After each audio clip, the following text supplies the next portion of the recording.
Senhor Presidente, senhores deputados, foi entregue nestes dias o Orçamento de Estado de 2023 e é um orçamento que não serve Portugal. Está muito longe de ser o orçamento que os portugueses precisam, não serve porque as receitas são as de sempre, as receitas que conduziram Portugal à estagnação, as receitas que impedem Portugal de crescer sem ambição. Tem medidas avulsas, pontuais, dispersas, sem uma estratégia, sem uma visão. Diz o Ministro das Finanças que este é um orçamento de estabilidade, assente na confiança e no compromisso. Estabilidade?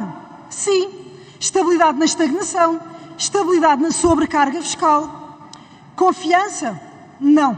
É cada vez mais claro aos olhos de todos os portugueses que a confiança que depositaram no Partido Socialista está a ser dilapidada.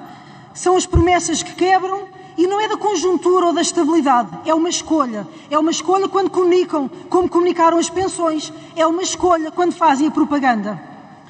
E compromisso nem com as famílias, nem com as empresas. Este é um orçamento de pouquinho, que atira muito e acerta em nada. É um orçamento com maquilhagem e que nos obriga a passar mais tempo a desmascarar e a desmistificar aquilo que é dito do que olharmos propriamente para os efeitos das políticas e a preocupar-nos com as ações. Exemplos? Comecemos, por exemplo, com as famílias. A redução da taxa do segundo escalão de IRS tem um impacto máximo de 75 euros por ano e não implica uma alteração significativa nos restantes escalões. Mas ouvi, por exemplo, o Secretário de Estado falar nesta alteração como uma medida estruturante. Outro exemplo, não se atualizam os escalões de IRS por forma a compensar o aumento da inflação em 2022.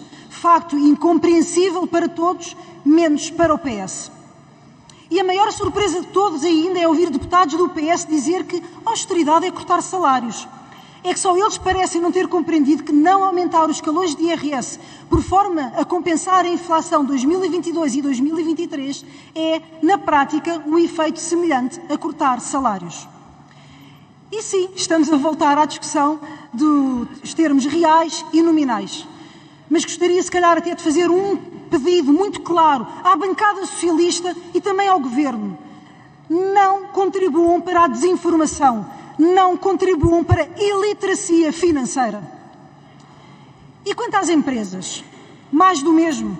Medidas pontuais, algumas até positivas, mas também as mesmas ilusões. Não há medidas transversais e vamos continuar a ser os campeões da carga fiscal nas empresas na União Europeia quando comparamos com o IRC, as derramas e toda a carga fiscal. Quando aquilo que nós devíamos estar a fazer era, sim, gerar riqueza, ajudar as empresas a serem competitivas para gerarem valor, para se pagarem bons salários. Mais exemplos de medidas de propaganda? Façamos também, então, para as empresas. Ainda hoje já foi falado aqui do IRC valorização salarial. Muito bem, dados do Governo. Custo orçamental, 75 milhões. Beneficiários, 500 mil. Impacto, 2024. Então reparem, senhores deputados, estamos a falar desta medida, 150 euros em média por empresa para 2024. Agora reparem nos títulos. IRC seletivo para quem valoriza os salários. Ou, no privado, majoração dos encargos salariais em 50%. Vejam a comparação das realidades. E os exemplos sucedem-se, os equívocos sucedem-se. São enunciados 1.500 milhões de euros para pagar dívidas na saúde, com 3 anos de atraso. Como é que o Estado se vangloria de pagar dívidas que já estão em atraso nos próximos 3 anos? Se fossem empresas ou família a pagarem atraso ao Estado, seriam penalizadas. Mas não. A um Estado que o PS tão mal gere, tudo é permitido.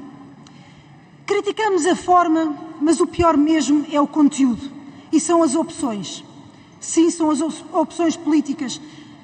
Quando falamos nos benefícios para o IRS jovem, alojamento, ensino superior, benefícios para a família, apoio à primeira infância, vamos debater agora em especialidades, estamos a falar de 900 milhões, 1.000 milhões, 1.100 milhões. Para a TAP, em dezembro, 1.000 milhões. São estas as opções políticas corretas? Para a iniciativa liberal, não. Existem medidas avulsas positivas, algumas das quais de simplificação das empresas, que curiosamente vimos chumbadas aqui propostas da iniciativa liberal há poucas semanas atrás.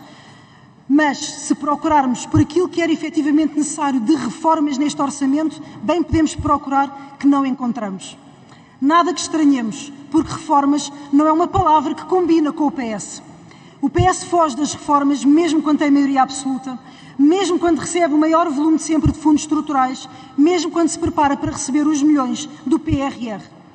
E sobre a carga fiscal, sim, vou voltar a falar na carga fiscal. Aquela que bateu recordes em 2021 e que ia descer em 2022. E o que é o Governo disse?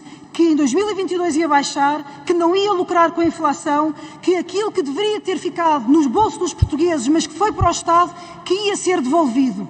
E o que é que aconteceu? A carga fiscal manteve-se no recorde. E agora para 2023, novas promessas de descida.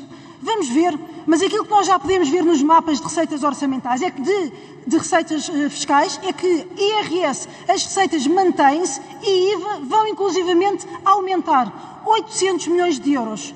IVA que, curiosamente, o Governo disse que não podia baixar nos produtos alimentares porque não sabia bem se o benefício ia parar às famílias. Recordemos-nos, o orçamento das famílias primeiro.